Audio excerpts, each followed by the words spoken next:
Hi,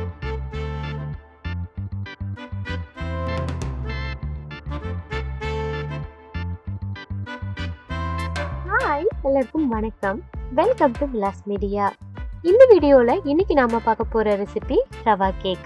oven எதுவும் பயன்படுத்தாம வீட்ல இருக்கக்கூடிய பொருட்களை வச்சு நான்ஸ்டிக் கடாயில இந்த கேக் செய்ய போறோம். எல்லாருமே இந்த கேக்கை ரொம்ப ஈஸியா செஞ்சிடலாம். இதை எப்படி செய்யறேன் அப்படிங்கறத இப்ப பார்க்கலாம்.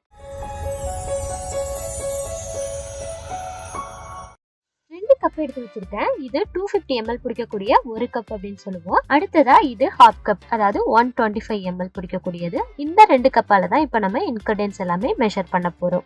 இந்த மாதிரி மெஷரிங் கப் இல்லைனாலும் பரவாயில்ல, வீட்டில் இருக்கக்கூடிய ஏதாவது ஒரு கப் எடுத்துட்டு அதுல 1 கப் அரை கப் அதே ரேஷியோல சேர்த்தீங்க அப்படின்னாலே கரெக்டா வரும். இப்போ ஒரு மிக்ஸி ஜார் எடுத்து வச்சிருக்கேன். நீங்க பிளண்டர் இருந்தது அப்படின்னா அதை கூட நம்ம யூஸ் பண்ணிக்கலாம். ஃபர்ஸ்ட் ஒரு அரை கப் தயிர் சேர்த்திருக்கேன். அடுத்ததா 1 கப் ஃபுல்லா சுகர் சேர்த்திருக்கேன். அடுத்தது அரை கப் ஆயில். நான் வந்து நார்மலா குக்கிங் ஆயில் தான் சேர்க்கிறேன். வெஜிடபிள் ஆயில் இல்லை உங்களுக்கு பட்டர் சேர்க்கணும்னா அதை கூட சேர்த்துக்கலாம். அடுத்து அரை கப் மில்க். இப்போ ஒரு 1.5 கப் அளவுக்கு மெயின் இன்கிரிடியன்ஸ் ரவா சேர்க்கிறேன். இதை மிக்சியில கொடுத்து ஒரு நிமிஷம் போல நல்லா பிளண்ட் பண்ணி எடுத்துக்கணும்.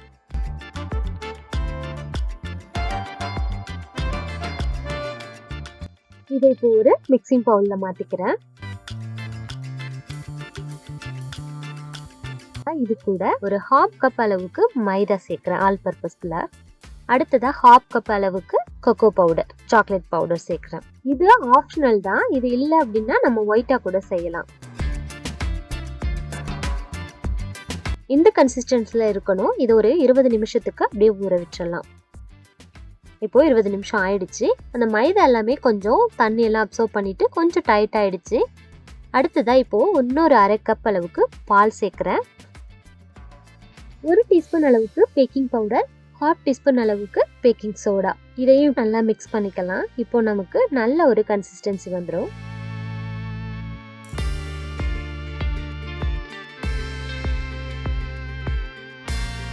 இப்போ கேக் மாவு நமக்கு ரெடி ஆயிடுச்சு. அடுத்ததான் அடுப்பை ஆன் பண்ணிட்டு நம்ம நார்மலா வீட்டில் தோசை ஊற்றக்கூடிய அந்த தோசைக்கல் தான் நான் யூஸ் பண்றேன். இது ஒரு 5 நிமிஷத்துக்கு ப்ரீ ஹீட் பண்ணிக்கலாம். அப்படியே அது சூடாயிட்டு இருக்கட்டும். அடுத்ததான் அந்த நான்ஸ்டிக் கடாய் எடுத்து ரெடி பண்ணிக்கலாம். இதுல ஒரு 2 டேபிள் ஸ்பூன் அளவுக்கு எண்ணெய் சேர்த்துட்டு அதை எல்லா இடத்துலயும் படுற மாதிரி நல்லா ஸ்ப்ரெட் பண்ணி விட்டுட்டு நம்ம அந்த கேக் மாவு எடுத்து இதுல ஊற்றிடலாம்.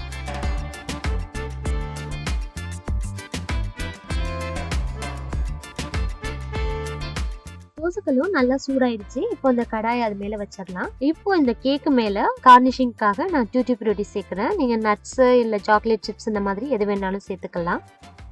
ஃப்ளேமை நம்ம சிம்ல வச்சுட்டு இது ஒரு 1/2 ஹவர்ல இருந்து 30 நிமிஷத்துல இருந்து 45 நிமிஷம் வரைக்கும் அப்படியே சிம்லயே வச்சிடலாம்.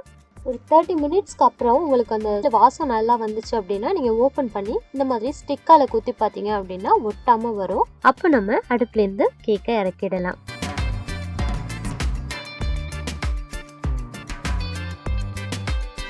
இப்போ நமக்கு கேக்கு ரொம்ப ஃபல்பியா ரொம்பவே நல்லா கிடைச்சிருக்கு.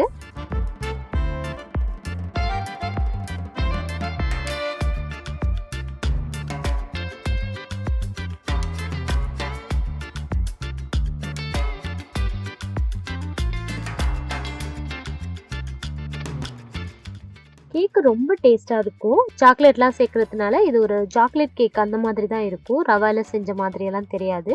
ரொம்பவே நல்லா இருக்கும். நீங்களும் இதே மாதிரி ரவா கேக் செஞ்சு பார்த்துட்டு எப்படி இருந்தது அப்படிங்கிறத மறக்காம என் கூட ஷேர் பண்ணிக்கோங்க.